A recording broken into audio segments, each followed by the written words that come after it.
Hello all. देखो, हमने already redistribution of charges को लेके डिस्कस किया है एंड हमने स्पेसिफिकली स्पेरिकल कंडक्टर्स को लेके डिस्कस किया है। आज हम उसी कंसेप्ट को पैरेलल प्लेट कैपेसिटर्स के केस में डिस्कस करेंगे। देखो, बेसिक जो फिलॉसफी है that will be the same, कोई डिफरेंस नहीं आने वाला। हमने जो सीखा है वही लॉजिक को यूज करेंगे, लेकिन एक बार इनको पैरेलल प्लेट कैपेसिटर्स के केस में अप्लाई करके देखते हैं आज। तो क्वेश्चन ऐसा है कि there are two capacitors C1 and C2 and they are charged separately to potentials 20 volt and 10 volt respectively. दिख रहा है? Okay, the terminals of capacitor C1 and C2 are marked as A and B. देखो 20 volt and 10 volt तक charge किया गया है, terminals A, B and CD mark किया गया है। एंड कैपेसिटेंस क्वेश्चन में मेंशन नहीं है, मैंने यहाँ पर लिख के रखा है। पहले वाले का कैपेसिटेंस 2 माइक्रोफैराड है एंड दूसरे वाले का कैपेसिटेंस 3 माइक्रोफैराड है। ठीक है, अभी बोला है कि A को C के साथ कनेक्ट किया गया है, B को D के साथ कनेक्ट किया गया है। उसके बाद पूछा गया है कि फाइनल पोटेंशियल डिफरेंस कितना है बताओ, फाइनल चार्ज क्या होगा कैपेसिटर्स में ये बताओ, कितना हीट प्रोड्यूस हुआ इस प्रोसेस में ये बताओ। सारा करेंगे हम, डिस्कस करते हैं, बेसिक्स पे ध्यान देंगे, ठीक है ना। अच्छा, यू नीड टू अंडरस्टैंड कि इस प्लेट में कितना चार्ज आएगा। This is the positive plate of the capacitor, 20 volt का वोल्टेज है, कैपेसिटेंस 2 माइक्रोफैराड है, तो कितना आ जाएगा 22 जा 40, दैट इज प्लस 40 माइक्रोकूलम इधर। तो दूसरे प्लेट में एग्जैक्टली उतना ही नेगेटिव चार्ज होता है, माइनस 40 माइक्रोकूलम। यहाँ पर कैपेसिटेंस 3 है, वोल्टेज 10 है, तो कितना होगा प्लस 30 माइक्रोकूलम इधर, माइनस 30 माइक्रोकूलम इधर। मैंने यहाँ पर ये कैलकुलेशन करके रखा है तुम्हारे लिए, ठीक है। Okay fine. Now the question is, अभी अगर हमने दोनों प्लेट्स को जोड़ दिया, मतलब if I connect A with C and B with D, तो हमको कुछ ऐसा पिक्चर मिलने वाला है। A को C के साथ हमने कनेक्ट किया, B को D के साथ हमने कनेक्ट किया, ठीक है ना। सो इन दिस केस एक बात बताओ कि अगर हमने A को C के साथ कनेक्ट किया, B को D के साथ कनेक्ट किया, कनेक्शन से क्या फर्क पड़ने वाला है। You need to understand, if I connect them by conducting wires, finally दोनों का पोटेंशियल सेम होगा, और सेम होने के लिए चार्जेस रीडिस्ट्रीब्यूट होंगे, दोनों प्लेट्स में चार्जेस का वैल्यूज बदल जाएगा। तो एक बात को समझो, सबसे इंपॉर्टेंट पार्ट है, मैंने मान लिया कि चलो ये जो प्लेट है ना और ये प्लेट, दे आर कनेक्टेड, ये दोनों प्लेट्स आर कनेक्टेड, तो दोनों का पोटेंशियल हमने 0 वोल्ट मान लिया। सर आप कैसे मान सकते हो 0 वोल्ट? क्यों? मैंने तुमको सिखाया है ना कि रेफरेंस हमारा चॉइस, हम कुछ भी चूज कर सकते हैं। तो मैंने just for the sake of simplicity मैंने 0 वोल्ट मान के रखा कि चलो इन दोनों प्लेट्स का पोटेंशियल सेम है, मैंने मान लिया चलो ये 0 वोल्ट। और ये जो दो प्लेट्स A एंड C, जो दो प्लेट्स है, इनके पोटेंशियल को हमने V मान के रखा। Is that clear? अभी एक बात को समझो, ये अगर 0 है तो इस प्लेट का पोटेंशियल 0 है, लिखा हुआ है। ये अगर 0 है तो इस प्लेट का भी पोटेंशियल क्या होगा 0, देखो मैंने लिख के रखा। और इस पर्टिकुलर पॉइंट को अगर मैंने V माना तो इस प्लेट का भी कितना होगा V, इस प्लेट का भी कितना होगा V। तो एक बात बताओ, कैपेसिटर C1, ये जो पहला कैपेसिटर है, इसके क्रॉस का पोटेंशियल डिफरेंस कितना है V है। इस सेकंड कैपेसिटर का भी पोटेंशियल डिफरेंस कितना है V ही है। That means we are dealing with two capacitors which are having the same potential difference. Is that clear? Okay fine, ये समझ में आ गया। नेक्स्ट इंपॉर्टेंट पॉइंट क्या है, देखो देखो मैंने इस ग्रीन कलर से एक बाउंड्री बना के रखा है। रीजन क्या है, ये जो बाउंड्री दिख रहा है इसने प्लेट A और प्लेट C को अपने अंदर एनक्लोज करके रखा है। एक्चुअली देखो, plate A end plate C को हम आइसोलेटेड सिस्टम बुलाएंगे। आइसोलेटेड इसलिए कह रहे हैं, देखो A एंड C एक दूसरे के साथ कनेक्टेड है, बाकी किसी के साथ कनेक्टेड नहीं है। A के पास पहले कितना चार्ज था 40 माइक्रोकूलम, C के पास कितना चार्ज था 30 माइक्रोकूलम, राइट। चलो मैं लिख के देता हूँ। दैट मीन्स इनिशियली दोनों में चार्ज Q1 प्लस Q2, दोनों को मिला के कितना चार्ज था 40 plus 30, that is 70 microcoulomb. Try to understand, initially दोनों के पास कितना चार्ज था 70 माइक्रोकूलम। अभी अगर मैंने दोनों को कनेक्ट कर दिया तो चार्जेस कम तो नहीं होंगे ना, बढ़ भी तो नहीं जाएंगे। चार्जेस तो उन्हीं दोनों प्लेट्स में ही रहेंगे, बिकॉज इन दोनों प्लेट्स को हमने एक दूसरे के साथ कनेक्ट किया है, बाहर किसी के साथ कनेक्ट नहीं किया। नो डाउट चार्जेस का रीडिस्ट्रीब्यूशन बदल जाएगा। पहले इस प्लेट में 40 था, अभी इसमें मैंने कितना मान लिया Q1 डैश, और इस प्लेट में कितना था 30 माइक्रोकूलम था, दिखाया था ना, यहाँ पर दिख रहा है ना। तो यहाँ पर 30 माना था, इसमें हमने Q2 डैश मान लिया। बट मेरा कहना ये है कि फाइनली मैं ये लिख सकता हूँ कि अगर मैं Q1 डैश, ठीक है, प्लस Q2 डैश, दोनों को अगर मैं ऐड करता हूँ, अगर मैं दोनों को ऐड करता हूं तो मुझे क्या मिलेगा Q1 dash plus Q2 dash बराबर 70 माइक्रोकूलम ही मिलना चाहिए। Is that clear? It will be 70 microcoulomb. Okay fine, समझ में आ गया दोनों का समेशन। ना तो नेक्स्ट क्वेश्चन इज, अगर मैं लिखता हूं, चलो Q1 dash plus Q2 dash that is equal to 70 microcoulomb हमने लिख दिया। तो Q1 डैश की जगह हम लोग क्या लिख सकते हैं, Q इज CV। इस पहले वाले का कैपेसिटेंस कितना था, याद है ना, 3 माइक्रोफैरड। तो पहले वाले का 3 माइक्रोफैरड इंटू इसका पोटेंशियल V मान लिया हमने। दूसरे वाले का क्या होगा, ओके ओके सॉरी, पहले वाले का 2 माइक्रोफैरड है, दूसरे वाले का 3 माइक्रोफैरड है। मैंने थोड़ा सा गलत बोल दिया, इसको मिटा देते हैं एक बार, ठीक है ना, जस्ट अ मिनट, इसको मिटा देते हैं। तो पहले वाले का 2 माइक्रोफैरड, तो इसको हमने लिख दिया 2 इंटू वी। और दूसरे वाले का कितना है, 3 माइक्रोफैरड, इसको हमने क्या लिख दिया, 3 into V, that is equal to what, 70 microcoulomb. देखो बात को समझो, यहाँ पर क्या है, यहाँ पर ये जो 2 N3 माइक्रोफैरड से भी माइक्रो में ही है, तो v का वैल्यू अगर हम लिखेंगे तो क्या मिलेगा, that is 70 divided by what, 5।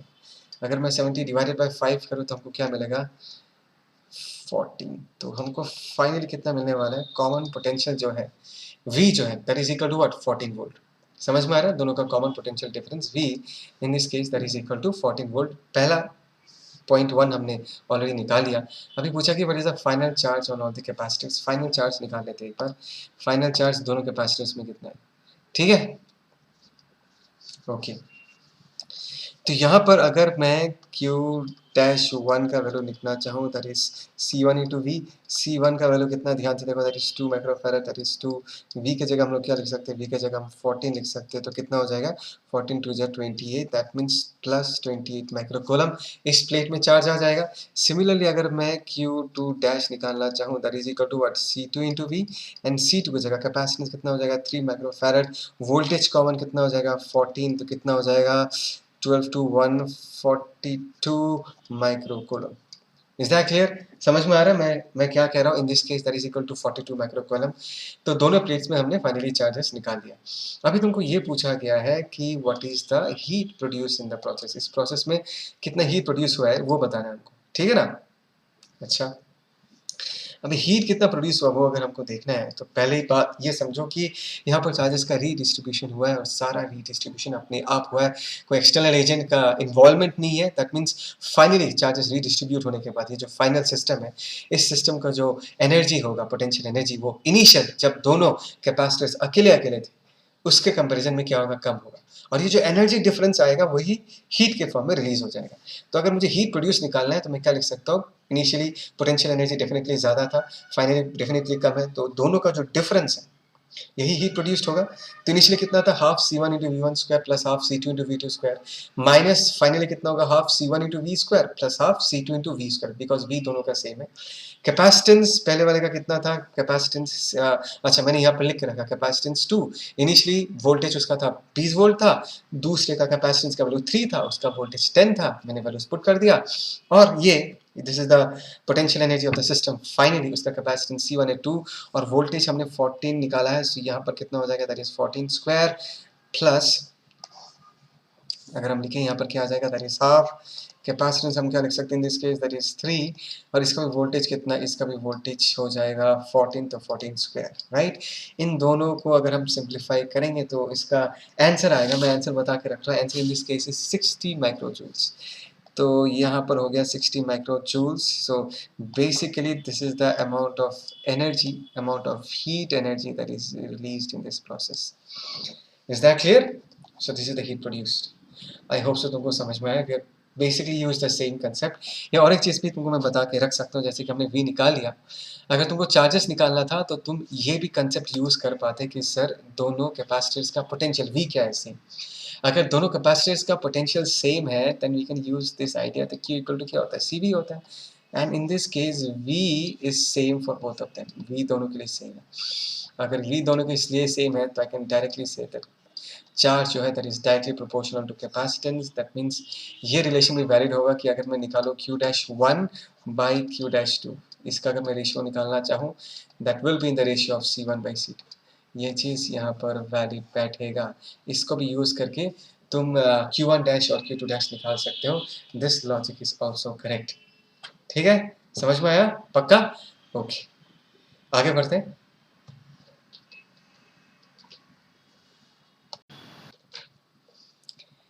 Hey, let's start the next question. Next question actually पहला क्वेश्चन का एक्सटेंशन है, और इसमें थोड़ा सा चेंज ये है कि देखो कि ए बी मैं फिर से याद दिला देता हूँ, 20 वोल्ट था, 10 वोल्ट था, 3 माइक्रोफैरड था इस कैपेसिटेंस का वैल्यू, और इस कैपेसिटर का वैल्यू था 2 माइक्रोफैरड। अभी क्वेश्चन में ये बोला गया कि अगर मैंने ए को डी के साथ कनेक्ट किया, मतलब ए के पास पॉजिटिव चार्ज है और डी के पास क्या है, negative charge. Is that clear? और बी को अगर सी के साथ कनेक्ट किया गया तो पूछा गया है कि फाइनली प्लेट्स में कितना चार्ज रहेगा। Is that clear?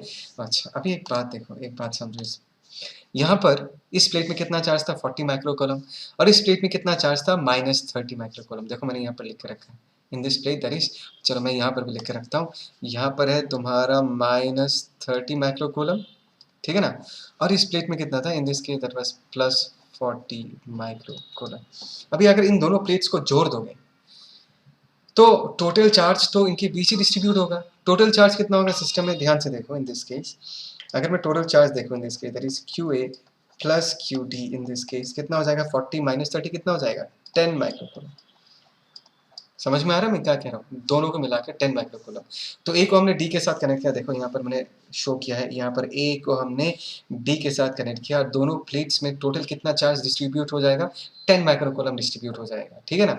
तो सिमिलरली यहाँ पर कितना चार्ज था, यहाँ पर हमारे पास चार्ज था इन दिस केस -40 माइक्रोकूलम, और इसमें कितना चार्ज था, इसमें था +30 माइक्रोकूलम। तो इन दोनों को मिला के टोटल कितना चार्ज होगा, -10 माइक्रोकूलम। दैट मीन्स इन दोनों प्लेट्स में टोटल में कितना चार्ज डिस्ट्रीब्यूट हुआ होगा, -10 माइक्रोकूलम चार्ज डिस्ट्रीब्यूट हुआ होगा, ठीक है। इज दैट क्लियर, पक्का?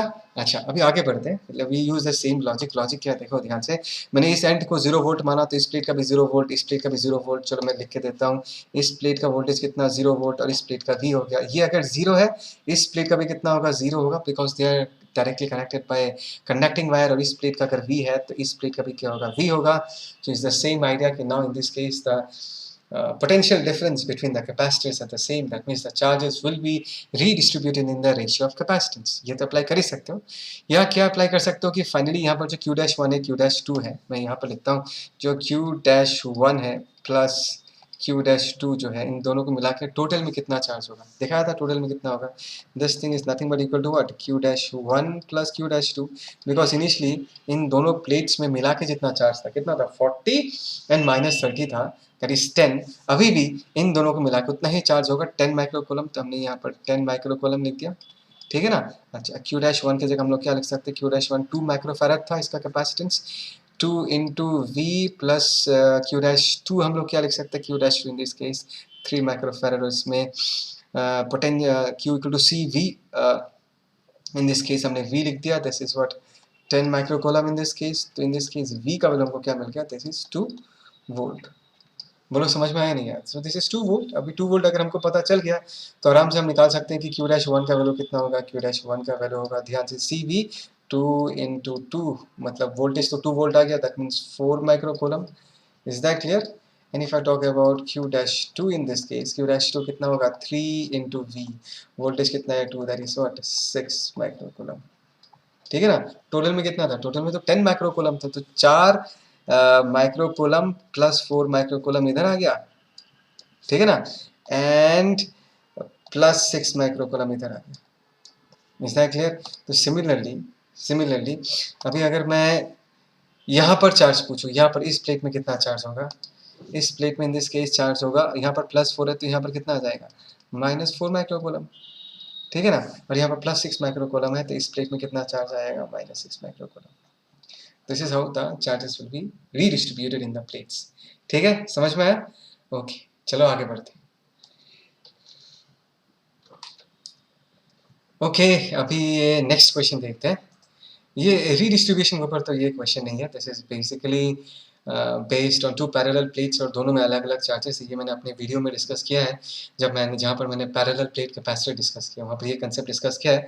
एक बार क्वेश्चन देखते हैं। क्वेश्चन ऐसा है, there are 2 charges 2Q and -3Q are given to two identical metal plates of cross sectional area A। एक को कितना चार्ज दिया गया है, 2Q चार्ज दिया गया है, दूसरे को कितना चार्ज दिया गया है, 3Q चार्ज दिया गया है, और इसका जो एरिया दिया हुआ है, area is given as A, ठीक है ना। अच्छा, the distance between the plates is D, I think so, मुझे दिखाई नहीं दे रहा, रुको, तुमको भी नहीं दिखाई दे रहा होगा। Yes, the distance between the plates is D, okay, and the find the capacitance and potential difference between the plates, right? Capacitance and potential difference. देखो कैपेसिटेंस पूछा गया, और कैपेसिटेंस कभी भी दोनों प्लेट्स में कितना चार्ज उस पर डिपेंड करता ही नहीं है। ये चीज़ मैंने बताया था, सिखाया भी है। whatever be the kind of charge, because capacitance सिर्फ shape and size of the conductor पे डिपेंड करता है, उसके सराउंडिंग मीडियम पे डिपेंड करता है। तो बिना कोई कैलकुलेशन का मैं आराम से लिख सकता हूँ कि सिस्टम का कैपेसिटेंस कितना होगा। The capacitance of the system in this case, can you से कितना होगा? पैरेलल प्लेट कैपेसिटर का जितना होता है उतना ही होगा, that is A into epsilon naught by D। This is the capacitance of the parallel plate capacitor. फिर भी अगर हमको पोटेंशियल डिफरेंस चाहिए, potential difference is basically the work done by electric field. तो हमको सरफेसेस में कितना चार्जेस आ रहे हैं वो पता करना बहुत ज़रूरी होगा अगर हमको इलेक्ट्रिक फील्ड निकालना है। उसके बाद हम पोटेंशियल डिफरेंस निकाल पाएंगे। तो हमने ये ट्रिक सीखा था कि अगर टोटल में 2q माइनस 3q चार्ज है, टोटल में कितना चार्ज है? माइनस q चार्ज है, उसका आधा हमेशा आटोमोस्ट सरफेस पे आएगा, विच मीन्स मैं कह सकता हूँ कि यहाँ पर कितना चार्ज आएगा, दैट इज माइनस q/2, और इस तरफ भी कितना चार्ज आएगा? Minus q/2।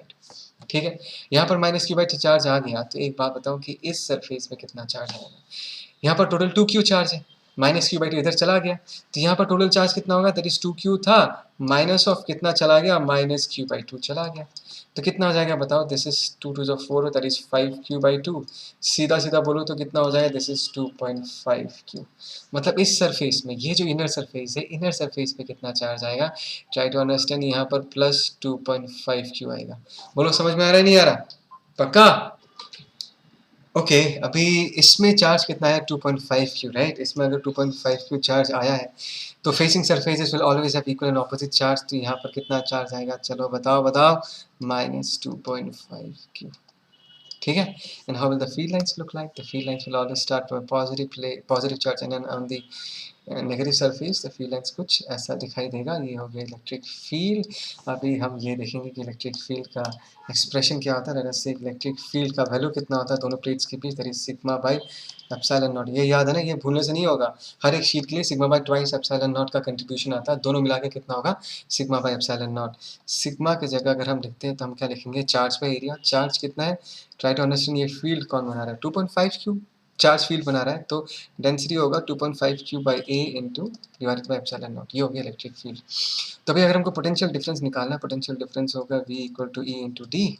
एंड E की जगह हम लोग ये पुट कर सकते हैं, that is 2.5q divided by A into epsilon not.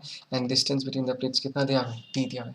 सो ये जो हमने निकाला, ध्यान से देखो, V इक्वल टू 2.5q, एक मिनट रुको, एक मिनट, हाँ, 2.5q d by A epsilon not. ये जो एक्सप्रेशन है, this is basically the expression for potential between the plates, that is 2.5q d by A epsilon naught. ठीक है ना? तो पोटेंशियल डिफरेंस कितना होगा वो इलेक्ट्रिक फील्ड पे डिपेंड करता है, लेकिन कैपेसिटेंस जो है, दिख रहा है ना ये कैपेसिटेंस, ये चीज़ हमेशा याद रखना, वो तो चार्ज के ऊपर डिपेंड करता ही नहीं है। कैपेसिटेंस, कैपेसिटेंस किस पे डिपेंड करता है? कैपेसिटेंस बेसिकली डिपेंड करता है कि तुम्हारा कंडक्टर का शेप एंड साइज कैसा है और सराउंडिंग मीडियम कैसा है। तो ये तो कभी चेंज नहीं होगा। ठीक है, समझ में आया? आई hope so you enjoy this. आगे देखते हैं। ओके ये हमारा लास्ट क्वेश्चन है। सिंपल सा क्वेश्चन है, फिर भी बेसिक्स इन्वॉल्व है, इसलिए लेट्स डिस्कस दिस। क्वेश्चन ऐसा है कि a capacitor is given a charge q, capacitor है, it is given a charge q, the distance between the plates of the capacitor is d। मतलब इन दोनों प्लेट्स के बीच का जो डिस्टेंस वो d दिया हुआ है। one of the plate is fixed and the other plate is moved away from the other। let us say कि एक प्लेट को हमने फिक्स करके रखा है, चलो let us say कि इसको हमने फिक्स करके रखा है, ठीक है ना, and the other plate is moved away from the other distance। one of the plate is fixed and the other plate is moved away from the other and the distance between them becomes twice d। मतलब खींच खींच के हम इसको लेके जाते हैं, ठीक है। लेट अस से this is the force exerted by the external agent. खींचना पड़ेगा ना, क्योंकि तुमको क्या लगता है ये पॉजिटिव प्लेट इस नेगेटिव प्लेट को तो अपने तरफ खींच रहा है, राइट? दैट मीन्स मैं ये कह सकता हूँ कि इसके ऊपर और एक अट्रैक्टिव फोर्स भी लग रहा है in this case, right? By this plate on this plate, is that clear? एक अट्रैक्टिव फोर्स भी लग रहा है और हम जो पुल कर रहे हैं इस अट्रैक्टिव फोर्स के अगेंस्ट पुल कर रहे हैं। और यहाँ पर पूछा find the work done by the external force in this case, right? तो इसमें हम अपने आप मान लेते हैं कि ये जो प्लेट है, that this plate has been moved very slowly. अगर मैं स्लोली मानूँ तो मैंने ये चीज़ तुमको पहले भी सिखाया था कि स्लोली मानने का क्या मतलब है। स्लोली मानने का मतलब है कि हम एक्सटर्नल फोर्स एंड जो तुम्हारा अट्रैक्टिव फोर्स है, दोनों का मैग्नीट्यूड को हम क्या रखेंगे, सेम। Is that clear? अच्छा, अभी एक बात बताओ कि एक्सटर्नल फोर्स का मैग्नीट्यूड कितना होगा, same as the attractive force experience by this plate. तो एक प्लेट दूसरी प्लेट को कितने फोर्स से खींचता है, ये फॉर्मूला मैंने तुमको सिखाया था, that is Q square by 2a into epsilon not, that is Q square by 2a into epsilon naught. ठीक है, ध्यान से देखो, क्या ये कांस्टेंट है? Is this expression constant? ये बताओ। या definitely constant, because charge on the plate will not change, area constant, epsilon not ये तो कांस्टेंट ही है। फोर्स अगर कांस्टेंट है तो अगर हमको वर्क डन निकालना है, हम डायरेक्टली निकाल सकते हैं फोर्स इनटू डिस्प्लेसमेंट करके। So try to understand in this case. अभी अगर हमको वर्क डन निकालना है, in this case work done निकालना है, तो हम क्या करेंगे, फोर्स एक्सटर्नल, जो भी एक्सटर्नल फोर्स लग रहा है, and what is the displacement in this case? The displacement in this case is final gap is twice the initial gap was D, तो डी डिस्टेंस का डिस्प्लेसमेंट हुआ है, तो एक्सटर्नल फोर्स की जगह हम लोग ये पुट कर सकते हैं, that is Q square by 2a epsilon not, and the distance between them in this case is what, d। Is that clear? तो work done in this case is Q square d by twice a epsilon not. Is that clear? समझ में आया? तो this is the work done by the external agent. या दूसरा तरीका क्या है, ध्यान से देखना है। एक बार हम ये काम करते हैं, let us find out what was the initial energy of the system जब उसके बीच, दोनों प्लेट्स के बीच का डिस्टेंस d था। लेट अस से what is the initial energy of the system. एक मिनट, हाँ। Okay, let us say what is the initial energy of the system. So if I talk about the initial energy of the system, there is, let us use the formula q square by 2c in this case, right? अगर मैं q square by 2c formula use करूंगा तो initially उसके पास कितना charge था? Initially उसके पास q charge था। Capacitance in this case हम क्या लिख सकते हैं, into epsilon not by D. Is that clear? Okay, so in this case अभी अगर मैं वैल्यूज पुट करूँ तो that is q square divided by 2 times of capacitance, and capacitance in this case is equal to what, a into epsilon naught, in this case ऊपर क्या आ जाएगा, d आ जाएगा, right? Similarly अगर मैं फाइनल पोटेंशियल एनर्जी निकालना चाहूँ, यहाँ पर 2 एक मिसिंग है, रुको, that is twice into epsilon naught. Okay, now if I take out the final potential energy of the system, तो final potential energy expression तो ऐसा ही होगा, सिर्फ d के जगह क्या पुट कर देंगे, 2d पुट कर देंगे। So in this case there is q square into 2d, ठीक है ना, divided by नीचे क्या आ जाएगा, twice a in this case, और यहाँ पर क्या आ जाएगा, epsilon naught. So this 2 will cancel out. Obviously final potential energy of the system will be more than the initial potential energy. So एक काम करते हैं, uf minus ui, जो पोटेंशियल एनर्जी का डिफरेंस आया, क्यों आया? बिकॉज एक्सटर्नल एजेंट ने काम किया, और एक्सटर्नल एजेंट ने जितना काम किया वही पोटेंशियल एनर्जी के फॉर्म में स्टोर हो गया। तो डिफरेंस ऑफ पोटेंशियल एनर्जी जो होगा वही work done by external agent होगा। तो अगर मैं दोनों को सब्सट्रैक्ट करता हूँ तो यहाँ पर क्या मिलेगा, this is Q square by, यहाँ पर क्या है, नीचे बचेगा तुम्हारा सिर्फ a इंटू एप्सिलॉन नॉट, और यहाँ पर क्या है, दिस इज क्यू स्क्वायर, अच्छा ओके सॉरी, यहाँ पर एक डी भी बचा हुआ है, यहाँ पर एक डी भी बचा रहेगा, और नीचे क्या है, that is twice a epsilon not. Is that clear? तो फाइनल एक्सप्रेशन क्या आएगा, ध्यान से देखो, that is Q square D divided by 2a epsilon naught. ठीक है, same exactly same as this answer, Q square D by 2 epsilon naught. तो कोई भी तरीका यूज करो, whatever method you use, the basic logic will stay the same. ठीक है, बस यहाँ पर यही समझना है कि एक्सटर्नल एजेंट ने जो काम किया है, right, because external agent positive work कर, और ये जो अट्रैक्टिव फोर्स है वो नेगेटिव वर्क कर, और ये जो अट्रैक्टिव फोर्स है वो conservative force. That means external agent energy दे रहा है, अट्रैक्टिव फोर्स एनर्जी निकाल के उसको पोटेंशियल एनर्जी के फॉर्म में स्टोर कर दे रहा है। ठीक है, सो आई होप सो तुमने ये सारे प्रॉब्लम्स एंजॉय किया, and let's close it. Bye, take care.